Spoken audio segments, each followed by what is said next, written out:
السلام عليكم ورحمة الله وبركاته. شباب سنة تانية عاملين ايه؟ يا رب تكونوا بخير. بسم الله والحمد لله والصلاة والسلام على رسول الله. معاكم اخوكم حسن حمدي. ان شاء الله النهاردة فيديو جديد في مادة طب امراض الباطنة. لو لسه ما اشتركتش في الكورس تقدر دلوقتي تسأل على العرض قبل ما يخلص، عرض كورس النرسونة لشرح المواد الطبية والمواد التمريضية لثانوي تمريض. بسم الله نبدأ. صلى على النبي. هندرس النهاردة ميعادنا مع الميوكارديال انفاركشن، احتشاء عضلة القلب أو الهارت أتاك، الأزمة القلبية. إيه اللي بيحصل فيها؟ قال لي اللي بيحصل فيها شبيه باللي كان بيحصل في الدرس اللي فات اللي هو كان الأنجينا. إن كان فيها إن هي بيتكون فيها بليك هنا هي، فبتقلل دخول الدم عبر الأوعية الدموية وبتقلل التغذية اللي عايدة على القلب. هنا بقى اللي بيحصل إن بيحصل انسداد شبه كامل أو كامل، فاللي بيحصل إن جزء من الدم، جزء من القلب يبدأ يتدمر، وهو ما يسمى بالميوكارديال انفاركشن. هنعرف فيه ايه؟ هنعرف الدرس ده بإذن الله الديفينيشن، أول حاجة التعريف، بعدها بإذن الله هنعرف الكوزز الأسباب، تالت حاجة هنعرف الأعراض، ورابع حاجة هنعرف الكومبليكيشنز المضاعفات، وآخر حاجة الدياجنوزيس التشخيص والتريتمنت العلاج. نبدأ بسم الله والحمد لله والصلاة والسلام على رسول الله. احتشاء عضلة القلب. التعريف قال لي عبارة عن ألم شديد جدا في الصدر، severe شديد جدا، chest pain ألم صدر، resembling angina pectoris pain يشبه ألم الذبحة الصدرية ولكن أطول، مدته أطول، تمام، longer in duration and greater in intensity، وأعظم في الشدة، يبقى يعني أشد وأطول. طيب accompanied by profuse sweating، عرق شديد، ونوزيا غثيان، وكذلك severe fear خوف شديد for the patient، خايف شديد جدا من شدة الألم اللي عنده. طيب صلوا على النبي صلى الله عليه وسلم. نصيحة سريعة، هنا حاطط ايده كاملة على قلبه، فبيقول لك وقتها تقلق لو لقيت واحد في الشارع وهو بيقول لك صدري بيوجعني. اولا لو حاطط صباع واحد على قلبه يقدر يحدد المكان الوجع بصباع واحد، متقلقش. طب لو بيحط ايده كده، لا تقلق جامد، وتخلي بالك من، تحاول تبعته على الاستقبال عشان يعملوا له ECG ويظبطوا له الدنيا. طيب نرجع تاني للدرس بتاعنا. ايه هي الاسباب؟ انت قلت لي الالم نفس الالم بتاع شبيه بالانجينا بيكتوريس الذبحة الصدرية ولكن اشد واعنف. تمام، جميل. طب بالنسبة للكوزس الاسباب، قال لي برضو نفس الاسباب بتاعت الانجينا same causes as angina pectoris ولكن complete blockage. يعني ايه complete blockage؟ انسداد تام، انسداد كامل in the coronary artery، في الشريان التاجي، leading to death of a part of the heart muscle. يبتدي جزء من القلب يموت فيحسسك بألم شديد جدا. تمام جدا. طب والأعراض بقى؟ قال الأعراض أول حاجة معانا severe pain، ألم شديد جدا تحت البريست بون، وقلنا بريست بون عظمة الإيه؟ عظمة القص هنا اهي. تمام جدا. طيب الألم ده قال لي بينتشر فين؟ قال لي بينتشر على الدراع الشمال، ممكن ينتشر للدراع الشمال، ممكن يبقى في الكتف الشولدر، ممكن يبقى في النك، يبقى يشمل هنا اهو النك، الشولدر، الدراع الشمال، يبقى يسمع في الحتة دي كده. تمام جدا. طيب تالت حاجة قال لي الألم ده يبقى فيه ألم حاسس بحرقان، sensation burning sensation in the stomach، في منطقة المعدة، ويبقى فيه sweating، نوزيا، غثيان، vomiting، حاسس ان هو هيرجع، وهنا برضو هيرجع، بيرجع في الفعل، والاكستريميتيز are cold، والأطراف باردة. تمام جدا.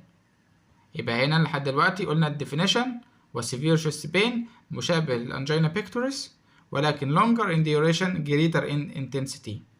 دي أول حاجة longer، تاني حاجة greater in intensity، تالت حاجة accompanied by a profuse sweating, nausea and severe fear for the patient. طيب تاني حاجة بالنسبة للكوزس، قال لي نفس الأسباب بتاعة الأنجينا بيكتوريس، ولكن complete blockage، يعني انسداد تام يؤدي لك لموت death of a part of the heart muscle، موت جزء من عضلة القلب. طيب الأعراض بقى، قال الأعراض ألم شديد جدا، الألم ده بينتشر للدراع الشمال والكتف والرقبة. إيه تاني؟ قال الإحساس بحرقان في منطقة المعدة في الاستومك، ومعاه سويتنج غثيان، وعندنا ترجيع، والأطراف باردة. طيب صلى على النبي صلى الله عليه وسلم. لو سكتنا عليه المريض ده وقلنا له يا عم انت ما فاكش اي حاجه، خد لك شويه فوار ولا حاجه، انت شكلك عندك بس حرقان في المعده، حموضه ولا اي حاجه، المريض ده ممكن يحصل له ايه؟ ممكن يحصل له فشل في عضلات القلب، ممكن يموت فعلا. انه تسمعوا ان واحد كان راح الاستقبال، مش عارف الدكتور اداله ايه، لانه كان عنده مايوكاردال انفاركشن. ممكن يعمل له بالمونري إديما. البلمونري إديما دي عبارة عن إيه؟ البلمونري إديما إن الرئة عبت مية، نعم، الفيولاي عبت مية، فإديما دي معناها أصلا مية. إديما دي معناها إيه؟ سائل مية، تجمع سائل سوائل، إديما.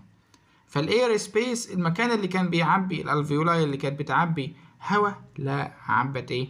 عبت مية. تمام جدا. ايه تاني؟ قال لي اريزميا. طب الاريزميا دي ايه؟ قال لي هي خلل في ايقاع القلب، ضربات القلب، فاما بزياده او بالنقصان، فهارت ريزم disturbances، اضطرابات في ايه؟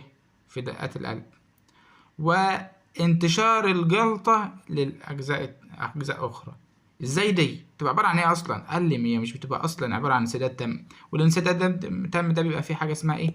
بليكس، والبليكس دي بتبقى عباره عن ايه؟ بتبقى عباره عن ترسبات، فالترسبات ديت ممكن جزء يتفتت ويروح جاي معدي حوالين في الشرايين، ويجي عند شريان صغير ويروح جاي سده. تمام جدا. يبقى ممكن هارت فيلير في القلب، مشكله في القلب، بالمونري إديما في الرئه، الريزميا ايقاع القلب، وممكن انتشار الايه؟ الجلطه برضه. الدايجنوزيس بقى، قال لي اول حاجه ESR CBC، تمام، طبعا هي اهم حاجه اصلا الاي سي جي، تمام، والاتنين دول. طيب الاي اس ار والسي بي سي كومبليت بلاد كاونت، يبقى سرعه الترسيب وتحليل ايه؟ الدم. وعندنا الكاردياك انزيمز، السي بي كي، كرياتين فوسفوكاينيز. وعندنا ريجولار اي سي جي العادي اللي هو كهربية القلب، تمام. وايه تاني؟ قال لي والاكس راي، الاكس راي على الصدر، شيست اكس راي، تمام. نشوف المشكلة في القلب ولا لا. وبعد كده ممكن اعمل هارت الترا ساوند، سونار على القلب، اسمه ايكو كارديو جرام. تمام جدا. فده اللي بيحصل، قال لي اللي بيحصل ان في موجات صوتية، تمام، الالترا ساوند. طيب الموجات ديت بتوريني برضو صورة للقلب كويسة، اقدر من خلالها اشخص يا ترى المريض ده فيه مشكلة ولا لا. فهنا ده الايكو او الهارت الترا ساوند، تمام. وهنا بالنسبة للاكس راي، وهنا عندنا الاي سي جي، وديت بالنسبة لصورة البلمونري إديما، صورة بتوضح لي الموضوع. طب بالنسبة للتريتمنت، العلاج، قال لي اول حاجه ابعته على وحده القلب. هو ده مش مايوكارديال انفاركشن؟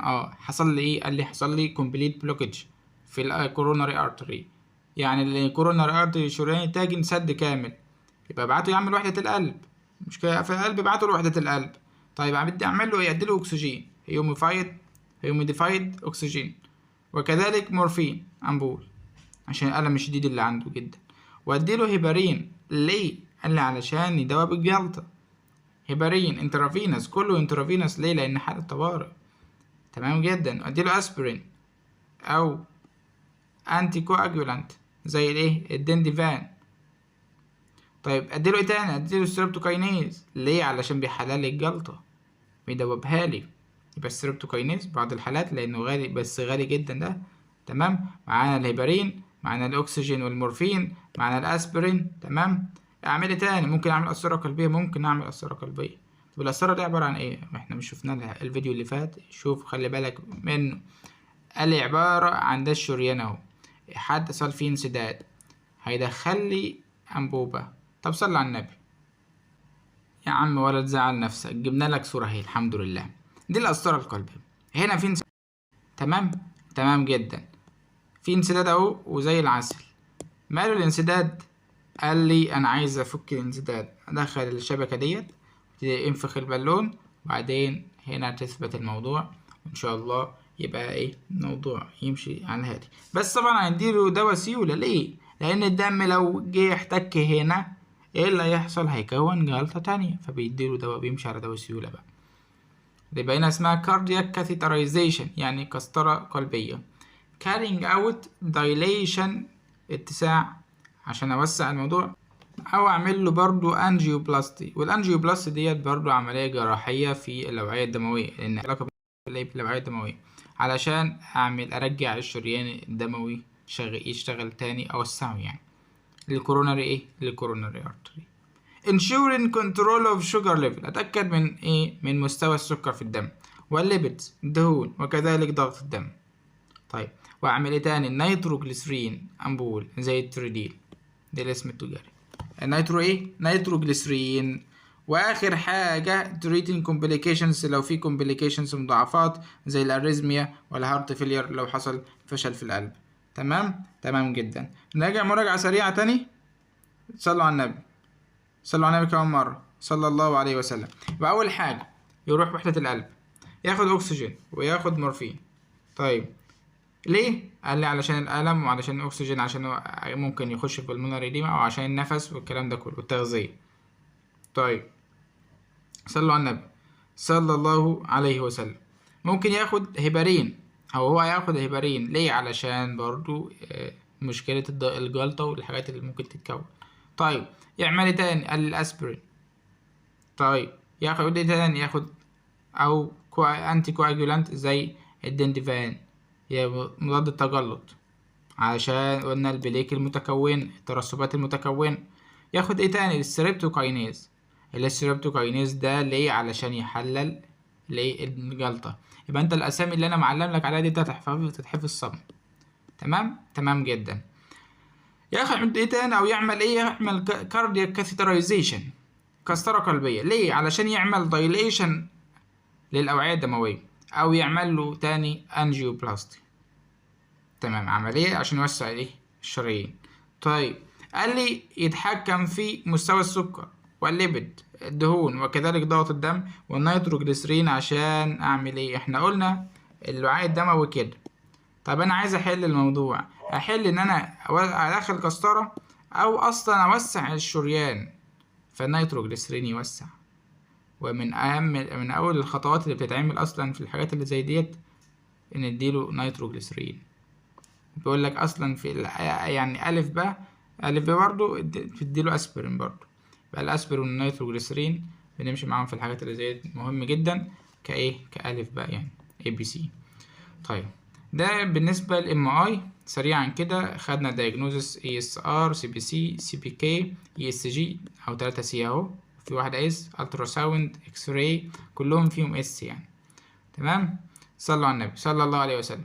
الكومبليكيشنز، المشاكل اللي يحصل لي هارت فيلير، يحصل لي بالمونري ايديما، فشل في القلب، عندنا الوزمة الرئوية او تجمع المياه في الايه؟ في الرئة، في الفيولاي، في تمام، تمام جدا، في الشعب الهوائية. عندنا الاريزميا، اضطرابات فين؟ في ايقاع القلب. طيب او في ضربات القلب. عندنا انتشار الجلطة لمكان تاني. طيب جدا. وخدنا ازاي تفرق بين ألم القلب وألم أي حاجة تانية، لأن ممكن ألم الصدر ده ممكن يبقى حرقان في المعدة فعلا، ممكن يبقى حموضة. طيب ممكن يبقى الضلوع، ممكن يبقى العضلات قافشة شوية، ممكن يبقى المريض ده نام نومه غلط، الموضوع أثر على ألم في الصدر. أيا كان، أو اتضرب أو اتخبط ومش واخد باله، أو أيا كان، فممكن دي كلها أسباب اسمها differential diagnosis، ممكن يعني نستبعد بيها.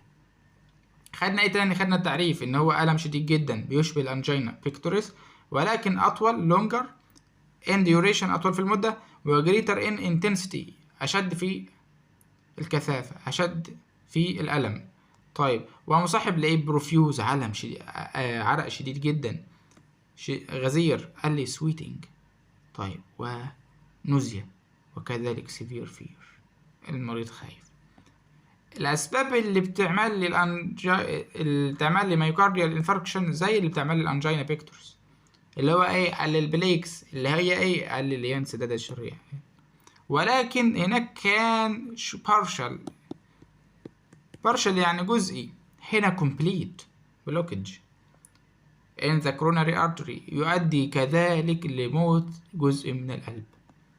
طيب عندنا الأعراض، قال لي ألم شديد، الألم ممكن ينتشر الليفت أرم للشولدر للنك، ممكن يحصل لي قال لي البرنينج سensation في الاستومك، ألم في المعدة، إحساس بالحرقان وعرق ونوزيا غثيان، وكذلك الترجيع والأطراف باردة. كان معكم أخوكم حسن حمدي، إن شاء الله نراكم فيديو تاني في أقرب وقت. بس قبل ما نمشي زي ما قلت لكم هتفهموا الموضوع بالعربي الأول، تبتدوا تحفظوا العناوين الرئيسية، تبتدوا تشوفوا الحاجات اللي أنا ملونها بالأحمر كده وتحفظوها صم، وتقرأوا الموضوع مرة واتنين، وبإذن الله تتعودوا عليه. نفكركم تاني، لو لسه ما اشتركتش اشترك، لو لسه مفعلتش الجرس فعله، لو لسه ما عملتش لايك اعمله، لو ما دخلتش القناة بتاعة الواتس ما تنساش عشان ما يفوتكش كل جديد. ما تنساش تسأل دعم على كورس النرسونة للمواد الطبية والتمريضية. ان شاء الله معاكم بإذن الله، ربنا يعيننا ويبقى معاكم طول السنة برضو، ولكن دعوتكم في السر والعلن. والسلام عليكم ورحمة الله وبركاته.